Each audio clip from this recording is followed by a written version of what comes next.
মুঘল আমল থেকেই পুরীর রথের চাকা থাকে মুসলিম এক সমাধির সামনে। সালবেগ তিনি জন্মগতভাবে মুসলিম হওয়া সত্ত্বেও প্রভু জগন্নাথের ওপরে তার ছিল অগাধ শ্রদ্ধা। শোনা যায় তার মৃত্যুর পর রথযাত্রার সময় গুন্ডিচা যাওয়ার পথে সালবেগের সমাধির সামনে এসেই থেমে গিয়েছিল জগন্নাথ দেবের রথের চাকা। মুঘল শাসনকালে সালবেগ মুঘল সালাতে কাজ করতেন। তার পিতা ছিলেন একজন মুসলিম, মা ছিলেন হিন্দু। তাদের পুত্র সালবেগ অবশ্য ইসলাম ধর্মই পালন করতেন।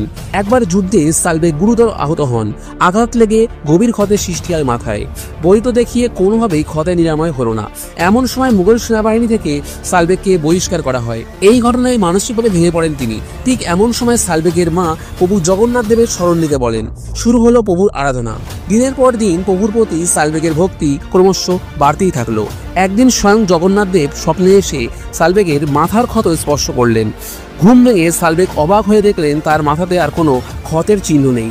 সেই মুহূর্তে তিনি পুরীর জগন্নাথ মন্দিরের দিকে রওনা দেন, কিন্তু বিধর্মী হওয়ায় তাকে মন্দিরে প্রবেশ করতে দেওয়া হলো না। সালবেগ মন্দিরের বাইরে বসেই প্রভুর নাম জপ করতে থাকেন। আর কিছুদিন পর তিনি সেখানেই দেহত্যাগ করেন। আর তার মৃত্যুর পরই ঘটে এক অলৌকিক ঘটনা। রথযাত্রার সময় জগন্নাথ দেবের রথ গুন্ডিচা যাওয়ার পথে সালবেগের সমাধির সামনে এসে থেমে গেল। অনেক চেষ্টা করেও রথের চাকা সেদিন নাড়ানো যায়নি। 7 দিন একইভাবে রথ সেখানে দাঁড়িয়ে থাকলো। মন্দিরের পুরোহিত যখন এ বিষয়ে কোনো বিধান দিতে পারলেন না, ঠিক তখনই সমবেত ভক্তেরা সালবেগের নামে জয় জয়কার করতে থাকলেন। বলাই বাহুল্য চলল আবার রথের চাকা। আর সেদিন থেকেই রথযাত্রার সময় সমাধির সামনে জগন্নাথের রথ কিছুক্ষণ হলেও দাঁড় করানো হয়।